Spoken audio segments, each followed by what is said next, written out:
Olá, pessoal, tudo bem? Nós já vimos anteriormente algumas aplicações de programação linear. Então agora a gente vai ver algumas aplicações de programação linear inteira, porque tem vários casos reais, situações práticas na vida diária que podem ser modeladas e resolvidas por meio de programação linear inteira. Tá? Nesta videoaula nós vamos falar sobre alguns problemas típicos. Na próxima videoaula nós vamos falar sobre problemas de produção. E em Pesquisa Operacional 2, a gente vai ver problemas de distribuição, de rotas, de fluxos em rede e outros. Além desta videoaula, eu vou disponibilizar também um material em PDF. Então nem todos os problemas eu vou resolver aqui na videoaula. Alguns eu vou deixar lá no material em PDF. Bem, então programação inteira ou programação binária, né, é uma classe de problemas que também pode ser chamada de otimização combinatória ou otimização discreta. Tá? No caso da programação linear inteira, todas as variáveis do problema admitem somente valores inteiros, não podem assumir valores fracionários, valores reais. Então, um exemplo desse tipo de problema é quando a gente tem quantidades de produtos físicos unitários, né? A gente precisa definir, por exemplo, no caso da produção, né, o mix de produtos, a quantidade de produtos a serem fabricados. Né? Então, se são produtos unitários, que não podem ser fracionados, a gente não vai ter lá números reais. Muito bem, no caso da programação binária, as variáveis todas do problema só podem assumir valores binários, valores 0 ou 1. E isso é típico no caso de problemas que precisam de decisões do tipo sim ou não. No caso, por exemplo, contratar um projeto ou não, escolher abrir uma fábrica, uma planta, uma instalação ou não. Né? Então, esse caso é muito útil e muito frequente na realidade também, tá bom? E tem os casos mistos, né? Que tem variáveis de mais de um tipo. Então, tem variáveis inteiras ou binárias e variáveis contínuas, né? Que também são chamadas de variáveis reais, tá bom? A gente tem como métodos de solução os famosos algoritmos branch and bound, que a gente vai ver futuramente, que são os algoritmos utilizados pelos softwares, os solvers, para resolver os problemas de programação inteira, tá bom? E temos também o algoritmo de planos de corte. Bem, então por meio de exemplos, vamos ver aqui as aplicações de programação linear inteira. O primeiro exemplo é o problema da designação, que em inglês é conhecido como assignment problem. Então tem aí, ó, uma fábrica precisa designar 4 tarefas a 4 trabalhadores, de acordo com a tabela. Tá vendo ali? O custo de realizar uma tarefa é em função das habilidades dos trabalhadores. Então tem diferentes custos para cada designação. Se um trabalhador faz uma tarefa ou faz outra, os custos são diferentes. Tá? Então por isso que a tabela resume ali os custos dessas designações. A gente precisa formular o modelo de programação linear inteira para determinar a designação ótima, né, a melhor de todas.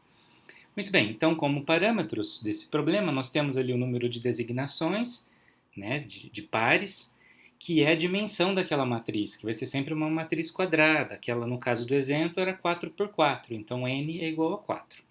Temos ali o conteúdo da matriz, que é o custo de designação do trabalhador I à tarefa J, então é o custo CIJ. Tá? Como variáveis de decisão, nesse caso, nós temos já uma variável binária. Olha aí, ó, é x e j, que vai ser igual a 1 se o trabalhador I for designado à tarefa J. Então, por exemplo, se o trabalhador 2 for designado à tarefa 4, então x24 é igual a 1. Tá? E o conteúdo das variáveis vai ser 0 se não houver a designação. Tá bom? Então, é uma matriz binária. O objetivo é minimizar o custo das designações. Então, a gente faz a multiplicação dos custos C e J pelos valores das variáveis x e j e soma tudo. Então, naqueles casos que não houver designação, a gente não soma o custo. No caso em que houver a designação, o valor do x é igual a 1, então a gente soma aquele custo de designação. Tá? Esse é um problema bem clássico mesmo. As restrições, elas são famosas, bem conhecidas, são 2 pares de restrições. Então, quando a gente fixa um trabalhador I, tá vendo? A primeira restrição, a gente fixa um trabalhador I. Então, a soma de todos os x para aquele trabalhador i, então a gente faz a soma de todos os j, tá vendo? J variando de 1 até n, né?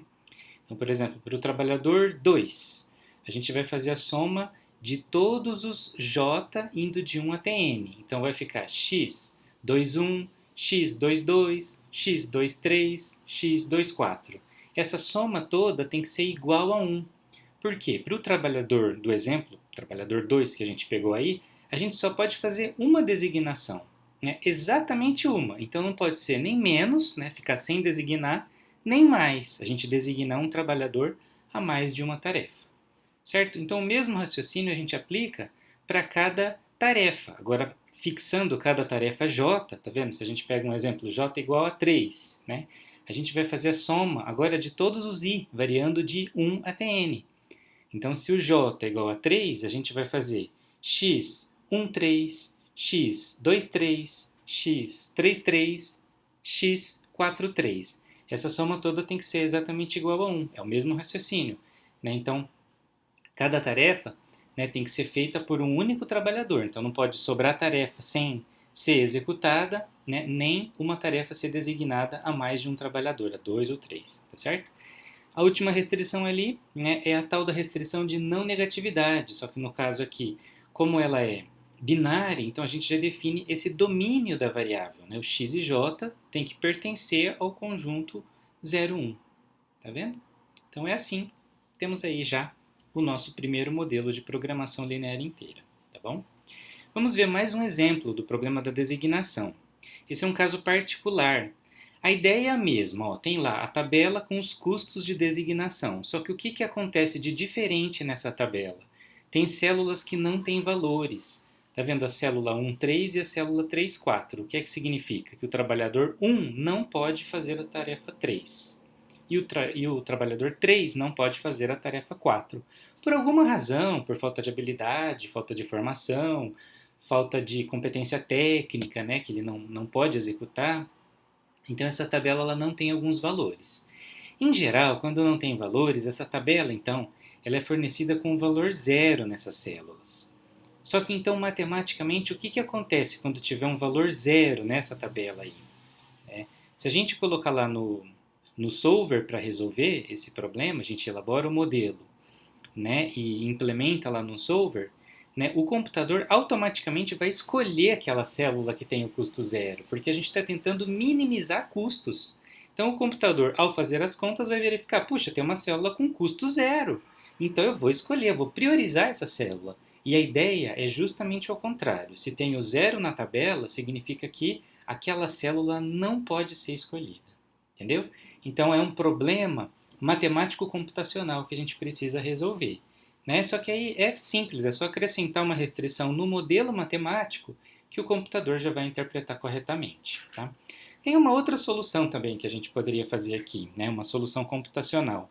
A gente poderia substituir o valor zero nessas duas células aí por um valor com um número muito grande, sei lá, o número 999999, sei lá, um número muito grande, né? 1 milhão, sei lá, entendeu?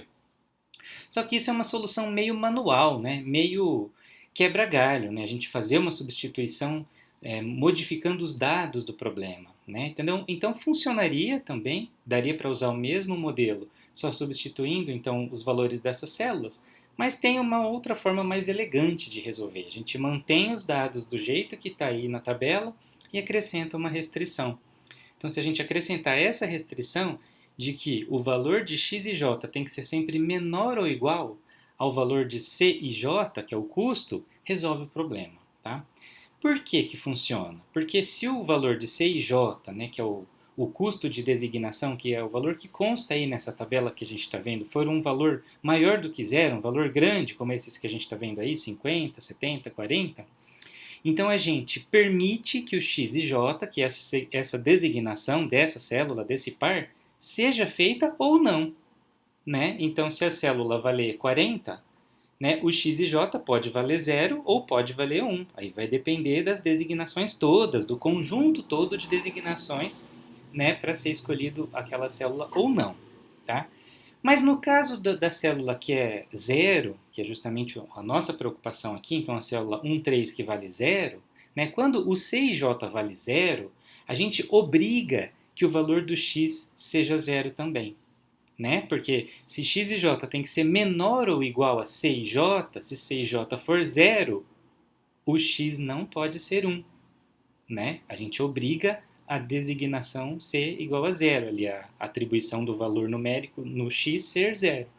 Então, quando o custo, né, é zero, que significa que não pode fazer a designação, a gente obriga a variável x a não escolher aquele par. Tá? Então, é uma forma mais elegante, mais inteligente de resolver a questão quando puder ter células com zero ou quando não houver a designação em alguns casos, tá bom? Muito bem, vamos ver agora o segundo exemplo, que é um problema também muito conhecido, muito clássico na área de programação inteira, que é o problema da mochila. Em inglês é knapsack problem, tá? É muito conhecido também. Então o desenho já mostra aí a ilustração, né? A gente pode ter uma mochila, que é uma bolsa mesmo, com uma capacidade, no caso ali é 15 quilos, tá vendo? E a gente tem um conjunto de objetos de diferentes pesos, tamanhos e valores para colocar nessa mochila, né? Então a gente precisa determinar quais objetos a gente vai carregar nessa mochila, respeitando a capacidade máxima, não pode ultrapassar essa capacidade, né? De forma que maximize a utilidade dos objetos. Então existe um número, um índice aí que a gente vai dar para cada objeto de utilidade, né? Uma nota, digamos, né? Entendeu? Então a gente vai fazer o modelo para essa situação. A gente fala aqui de mochila, mas essa situação ela é análoga, ou existem várias aplicações, vários problemas que são análogos ao problema da mochila, né? Então, problemas, por exemplo, de carregamento, né, de caminhões, problemas de transporte mesmo, ou de armazenamento de materiais, né, em determinados compartimentos que tem diferentes objetos para colocar lá. E existe essa situação da escolha, que nem todos cabem, né? Precisam ser escolhidos alguns objetos com determinados valores e pesos, né? Então, quando houver essa situação de decisão de acomodar objetos, armazenar objetos ou produtos, né, num armazém, por exemplo, né, é o problema da mochila, né, análogo, né, aplicado numa situação real, tá bom? Então vamos ver aqui o modelo, né? Como parâmetros desse problema, tem aí o n, que é o número de objetos, o p, que é a utilidade, então o valor desse objeto j, o w, que é o peso, né, o peso físico mesmo, peso em gramas ou em quilos desse objeto j, tá? E a capacidade da mochila, né, que é a limitação que a gente tem. Como variáveis de decisão, a gente tem, de novo, uma variável binária, tá vendo? É uma variável de um índice só, né, é xj, que vai ser igual a 1 se a gente decidir carregar o objeto j na mochila. E xj vai valer zero se aquele objeto não for colocado na mochila, tá? O objetivo está ali, ó, é a maximização, né, dos valores ou da utilidade dos objetos carregados. Então a gente multiplica o valor por xj, né? Quando o xj for zero, ou quando aquele objeto não estiver na mochila, não soma o valor. E quando for carregado aquele objeto, a gente soma o valor pj daquele objeto. Essa é a função objetivo, certo? Como restrições, a gente só tem um conjunto de restrições. Olha que fácil, né? É só somar ali os pesos multiplicados pelo x. Então, de novo, quando o x for zero, né, aquele objeto não for carregado, então não soma o peso do lado esquerdo da restrição. Quando o objeto for carregado, a gente multiplicando wj por xj, a gente está somando o peso daquele objeto.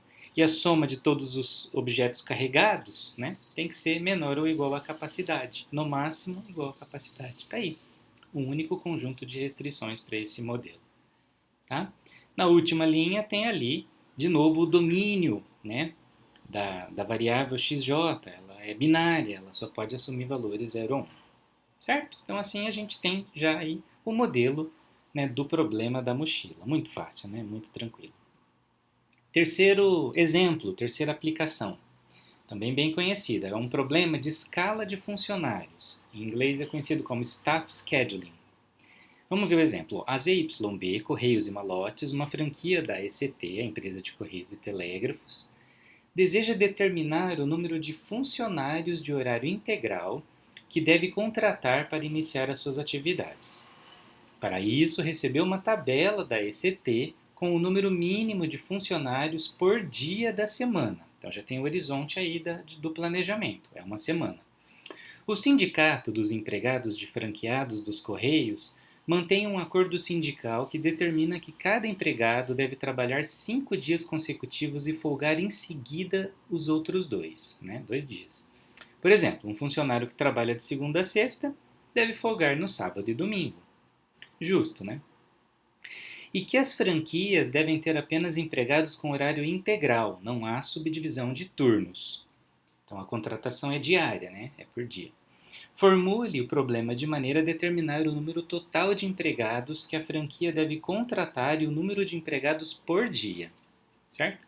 Então vamos lá ao modelo. Vamos raciocinar. Isso aqui tem um esquema que a gente precisa preparar para poder fazer o modelo, certo? Então vamos lá. Essa é a tabela dos dados já do enunciado que ele falou. Tem lá para cada dia da semana o número mínimo de funcionários que precisam trabalhar para atender ao serviço que tem, né? São diferentes quantidades para cada dia da semana, repara ali, né? Certo? Então o que é que nós temos aqui de parâmetros? Ó, esses números que aparecem na tabela a gente pode chamar de demanda, né? A demanda de funcionários num dia da semana, no dia J, por exemplo. E o dia J é 1 quando for domingo, 2 quando for segunda, até sábado. Como variável de decisão, a gente define o XJ, agora não é binário, agora vai ser um valor inteiro, né? O XJ é o número de funcionários que iniciam o trabalho semanal no dia J. Tá? Essa é uma sacadinha. Por que a variável tem que ser definida dessa forma, de número de funcionários que iniciam o trabalho, e não o número de funcionários que trabalham? Se a gente definir o número de funcionários que trabalham naquele dia, em dias independentes, fica muito mais complexo de modelar. Se a gente já definir que a variável tem essa cara aí, né? essa definição de número de funcionários que iniciam e já respeitam aquela regra do sindicato de que quando inicia ele trabalha 5 dias seguidos e depois folga 2, fica mais fácil de modelar. A gente vai ver o porquê, tá bom? O objetivo está lá já, ó, é minimizar a soma de todos os funcionários contratados. Ó. Se XJ é o número de funcionários que iniciam em cada dia, é só fazer o somatório com o J indo de 1 a 7, tá bom? Então vamos estudar a estrutura do problema para elaborar as restrições, como a gente já tinha falado. Então a definição da variável é aquela que a gente já falou, é o número de funcionários que iniciam num dia. Então, por exemplo, quando o X1, né, é o número de funcionários que iniciam o trabalho no domingo, esse mesmo número de funcionários vai estar trabalhando na segunda também, e na terça, na quarta e na quinta. Né? Eles não vão estar trabalhando na sexta e no sábado, certo? Quando a gente definiu x2, é o mesmo raciocínio. Então, o número de funcionários que iniciam o trabalho na segunda, x2, esse mesmo número contratado ele vai estar trabalhando na terça-feira também, na quarta, na quinta e na sexta. Entendeu? Então repara que já está tendo uma sobreposição. A gente tem que fazer essa análise toda para não contratar gente a mais. Né? Na segunda-feira já tinha o pessoal que foi contratado para o domingo e continua lá. Né? Então na segunda a gente tem que contratar aí o que precisa exatamente, não considerando isoladamente só os que começam na segunda. Né? E aí assim a gente segue o raciocínio. Ó. O X3 é o pessoal que começa na terça-feira e vai até o sábado, né? O X4 é o pessoal que começa na quarta-feira. Ah, mas aqui tem uma coisa. Se é para trabalhar 5 dias consecutivos, eles começam na quarta, quinta, sexta e sábado e vai até o domingo. Tá vendo? Então a gente tem que fazer uma programação semanal, já considerando aqueles que ainda estavam trabalhando no domingo porque começaram na quarta-feira da semana anterior. Tá vendo a análise? Tem que organizar na tabela para a gente conseguir enxergar melhor isso. O mesmo raciocínio para quem começa na quinta, lá, ó. Trabalha quinta, sexta, sábado, domingo e segunda. Né? Quem começa na sexta, sexta, sábado, domingo, segunda e terça. E quem começa no sábado, por fim, né, vai até a quarta-feira trabalhando. Certo? Então aqui a gente tem o esquema todo. O que a gente tem que fazer? Fazer com que essa soma de cada dia aí, né, por exemplo, no domingo, a soma de x1, x4, x5, x6 e x7 tem que atender aquela demanda que a gente já conhece, que estava lá na tabela dos números, né? As quantidades necessárias, mínimas aí de funcionários. Então essa soma aí do domingo tem que ser maior ou igual a 11. Né? A gente pode permitir que seja maior, né? Que às vezes em algum dia é melhor que seja maior para que ajuste uma solução melhor. Se a gente amarra demais, obrigando que a soma seja igual a 11, pode dar infactibilidade da solução ou pode dar até uma solução pior, né? Quando a gente obriga que a quantidade seja exatamente aquela. Agora, quando a gente deixa mais flexível, a gente deixa o computador procurar a melhor solução e às vezes nas combinações ele acaba encontrando um valor melhor e mais ajustável, certo? Então, por isso que vai ser as restrições com um sinal de maior ou igual a essa demanda, certo? Tá vendo? Então tem aí o exemplo já. Para o domingo seria isso aí, ó, x1 mais x4 mais x5 mais x6 mais x7 maior ou igual a 11. Para segunda-feira seria x1 mais x2 mais x5, x6, x7 maior ou igual a 18. Entendeu? E assim por diante. Então vai ser sempre a soma da coluna maior ou igual, né, à demanda, ao total ali que está na última linha da tabela. Certo? A gente tem generalizado para a notação matricial dos modelos. Né? Então, como é que a gente poderia generalizar esse modelo aqui? Porque a forma que a gente escreveu ali embaixo é a forma explícita. Né? A gente está pegando, né, olhando ali, pegando cada x, né, com seus índices que constam ali na tabela e colocando já o número ali na frente. Então, como é que a gente poderia generalizar com notações matriciais? A gente já viu as vantagens dessa notação, né? Como é que a gente poderia generalizar esse problema? Então, vamos lá, a gente constrói uma tabela com uma tabela binária com zeros e uns, tá vendo aí? Em que 1 é quando aquele funcionário que iniciou naquele dia ele continua até o quinto dia seguinte, né? Então agora é uma matriz binária de dados de entrada, não é uma variável binária da decisão que a gente vai tomar, tá vendo? A gente só está organizando a nossa matriz de dados, ao invés de escrever x, né, que é a quantidade, a gente está colocando 1. Então significa o quê? Né? Que quando a gente tem uma escolha, aquela escolha persiste para os próximos 5 dias. É uma forma de organizar os nossos dados. Né? A gente pode chamar então essa matriz aqui de A e J. Tá? É só a anotação que a gente escolhe aí, né? A e J. E qual seria o significado dessa matriz? Então, A e J é igual a 1 se o funcionário que iniciou no dia I trabalha no dia J. Né? Então repara que para o dia 1, para um dia, para o seguinte, para o próximo, até o quinto, né, subsequente, vai ser sempre 1 ali. Isso aí é alimentado por esses valores zeros e uns aí. Então, de novo, a IJ é um parâmetro que a gente está organizando, não é uma variável do modelo. Tá bom? É um parâmetro, é um valor conhecido de entrada. E do mesmo jeito, já está até escrito ali embaixo, né, que os valores conhecidos de demanda de número de funcionários por dia, né, a gente pode generalizar para DJ, né, de cada dia, certo? Então fica fácil aí. Aí a multiplicação, né? Repare então que numa matriz IJ, o J é a coluna. Né? Então quando a gente fixa uma coluna, por exemplo, coluna domingo, né, o J é igual a 1, a gente faz a soma de todas as linhas, todos os I, variando de 1 até 7. Tá vendo? Aí a gente multiplica o A e J, que é sempre 0 ou 1, né, vezes a decisão tomada, né, vezes a quantidade de funcionários contratados, né, que podem ser naquele dia ou em dias anteriores, mas que ainda estão ali. Né, os X todos são esses valores, certo? Como a gente viu no slide anterior. E esse número tem que ser maior ou igual à demanda. Tá vendo? Então essa é a generalização do modelo que a gente viu. Repara que a variável não é binária, né? É inteira, então xj é maior ou igual a zero e inteiro, certo? J variando de 1 a 7. Muito bem, então assim temos o problema de escala de funcionários.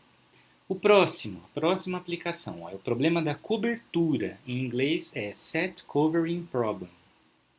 O que é isso? Vamos ver o exemplo que fica fácil de entender a classe de problemas. Ó. Uma universidade iniciou um processo de instalação de câmeras de segurança no campus em locais selecionados. Então, primeiro ela estudou pontos estratégicos para instalar, que são pontos de cruzamentos de ruas, né? Porque isso já otimiza a instalação, né? Quando a gente instala uma câmera num ponto que tem 2 ruas pelo menos ali, né, já está otimizando o número de câmeras a serem instaladas. Muito bem. Devido ao custo de instalação e manutenção, o objetivo é instalar o menor número de câmeras, contanto que cada uma das ruas principais do campus possua pelo menos uma câmera. Então, mesmo já tendo os pontos candidatos, a pergunta é: será que ainda é necessário instalar nesses 8 pontos aí? Tá vendo? É o mapa do campus, das ruas, ó. Será que é necessário ou será que existe um número ótimo, né, de câmeras a instalar, dependendo dos locais onde a gente escolher, né? Tá vendo? Então repara que se instalar no local 2, ó, a gente já vai estar atendendo a rua A e a rua B, a rua F, a rua I, né? Então se instala no 2, talvez não precise instalar no local 1, né? Então é essa combinação de valores aí que vai conduzir à solução ótima, né? Ao número ótimo de câmeras a serem instaladas. Né? Então, o problema da cobertura tem essa cara, é cobrir uma situação. Né? É uma situação em que você precisa atender necessariamente, só que tem várias possibilidades de atendimento àquela situação. Né? Outro caso típico é pontos na cidade a instalar, por exemplo, atendimentos, ambulâncias, né, em eventos, né? Quantos locais são necessários, né, para instalar, sei lá, pontos de atendimento de saúde, né, para atender uma região, uma parcela da população, de forma que, no fim das contas, toda a população da cidade seja atendida. Né? Então, esses são exemplos diferentes de problema da cobertura, certo? Como que a gente resolve esse exemplo aqui? Vamos lá, temos aqui o mapa do campus, né, o mesmo mapa do slide anterior. A gente vai organizar as informações desse mapa em tabela. Né? O modelo sempre trabalha com tabelas e números. Então vamos organizar essa informação. Temos aqui uma tabela. Nas linhas tem as ruas, está vendo que as ruas do campus vão de A até K, o nome das ruas. Né? Nas colunas ali tem os locais de instalação, os locais candidatos, que vão de 1 até 8. Tá vendo? Né? Então, na rua A tem duas possibilidades de instalação. Né? O local 1 ou 2. Né? Ou os dois. Pode instalar os dois também, mas como a gente quer minimizar o custo, né, de instalação e manutenção, né, então talvez um ou outro seja suficiente. Né? Mesma coisa para o B, ó, na rua B, ainda está lá em cima. Né? A rua B, olhando no mapa, né, poderia instalar uma câmera no ponto 2 ou no 3 que atenderia a rua B. Né? Então, tá vendo? Na tabela tem na coluna 2 e 3 o número 1, né, que indica aí as possibilidades de cobertura dessa rua B. Né? E assim a gente vai preenchendo então a tabela, olhando sempre na rua. Né? Então, cadê a rua C? A rua C está lá no meio, ó, tá vendo? Rua C. Então, os pontos 4 e 5, né, um dos dois atenderia. Né? Então, existe uma combinação de pontos que podem ser escolhidos, né, de forma que seja o menor número de pontos e que atenda todas as ruas do campus. Né? Esse é o problema que a gente tem aqui para resolver. Né? Então, como é que a gente faz? Se a gente definir, por exemplo, uma variável x e j igual a 1, né, a decisão aqui é binária, né, é instalar ou não uma câmera naquele ponto candidato, né, naquele local potencial de instalação. Né? Então, se xj é binário, é igual a 1, né, se for instalada a câmera no local J, né, como é que ficaria, então, por exemplo, para a rua A? Né, vamos fazer aqui a restrição da rua A. Né? A rua A seria assim, ó, uma decisão, uma variável binária. Né? Então, x1 mais x2, né, tem que ser maior ou igual a 1. Sendo igual já está beleza, mas o raciocínio é igual o exemplo anterior, né? Que a gente não pode amarrar muito o modelo, a gente tem que dar flexibilidade para ele escolher a solução, porque ele já vai escolher a melhor de todas, né? A solução mais otimizada, mas a gente tem que dar possibilidades. Às vezes, instalando duas câmeras ali onde não teria necessidade, com essa combinação ele consegue encontrar um número menor no total de câmeras, né, para instalar no campus todo. Então, permitindo às vezes instalar duas onde não precisaria num local, ele consegue reduzir em outro. Né? Entendeu? Enquanto que se a gente amarrar demais e colocar, obrigar ele a escolher só uma câmera, né, dentre esses dois locais possíveis, pode dar infactibilidade. Pode ser que não existe uma maneira de escolher só uma câmera, né, em todas as possibilidades aí de ruas. Né? Então a gente tem que sempre colocar aí a possibilidade. Né? Então, x1 mais x2 tem que ser maior ou igual a 1. Né? Então, escolhendo um dos dois, já atende, fica verdadeira a restrição. Escolhendo os dois locais, também atende.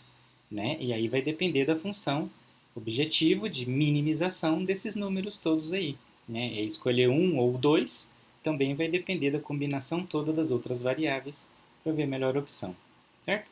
Assim vai ser para a rua B também. Ó. Pode ser os locais 2 ou 3, né? Maior ou igual a 1.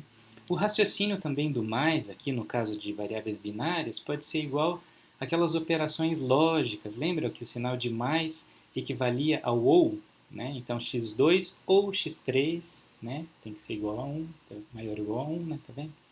No caso, a multiplicação representava o e, né? Lá nos operadores lógicos. Mas é só uma comparação para quem lembra disso, não precisa disso aqui não, tá bom? Bem, então a gente já tem aqui o padrão das restrições todas, agora é só generalizar. Né? Então aqui tem o M, que é o número de locais possíveis de instalação, que estava lá nas colunas, que é de 1 a 8. O N é número de ruas, que vai de A até K. Né? Então aqui a gente tem o conteúdo daquela matriz que nós construímos, aquela tabela, né, que podemos chamar de A e J é igual a 1, se a rua I for atendida pelo local J. Então, de novo, esse A é um parâmetro, é um valor conhecido de entrada, né, é binário também, né, então é exatamente aquela tabela que a gente preencheu com base no desenho do mapa do campus, certo? Então a gente transformou o mapa numa tabela de números e agora está chamando essa tabela de variável A e J, certo? Variáveis de decisão, quais são? A decisão binária, a gente já falou no slide anterior, né? De xj igual a 1, se for instalada, se decidir instalar a câmera no local J. O objetivo é minimizar a soma dessas quantidades todas aí, né? De 1 até n, certo? E quais são as restrições? Atender a todas as ruas.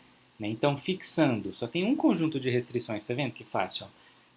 Fixando uma rua, por exemplo, a rua A, né? Que o i é igual a 1, entendeu? Então, a soma de todos os locais, j de 1 até m, né? A gente multiplica as possibilidades, de acordo com aquela matriz que a gente viu, né? Que é o A e J, pela decisão. A gente multiplica a possibilidade, né, pela decisão, porque a gente também não vai escolher, né, uma instalação num local que não atende aquela rua.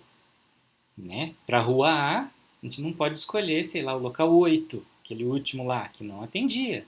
Né? Então tem que ficar tudo consistente. E essa restrição aí garante, né, de escolher sempre um local que é possível de instalação para atender a rua A, né, e a decisão sim ou não. Né, para um ou mais locais possíveis. Aí, tá vendo? Maior ou igual a 1. Então, aquela restrição explícita que nós escrevemos no slide anterior, agora está generalizada aqui em notação matricial. A última restrição é a restrição do domínio da variável binária. Assim a gente finaliza. Tem aqui um último exemplo, né, de aplicação de programação linear inteira, aqui nesse caso ainda dos problemas típicos, tá? Na próxima videoaula a gente vai ver os casos mais relacionados com problemas de produção, né? Esse último caso aqui é um dos que eu disse que eu não vou comentar porque já está no material em PDF, então só tem aí o enunciado, né? É um problema de seleção de projetos, a decisão em quais projetos investir, tá?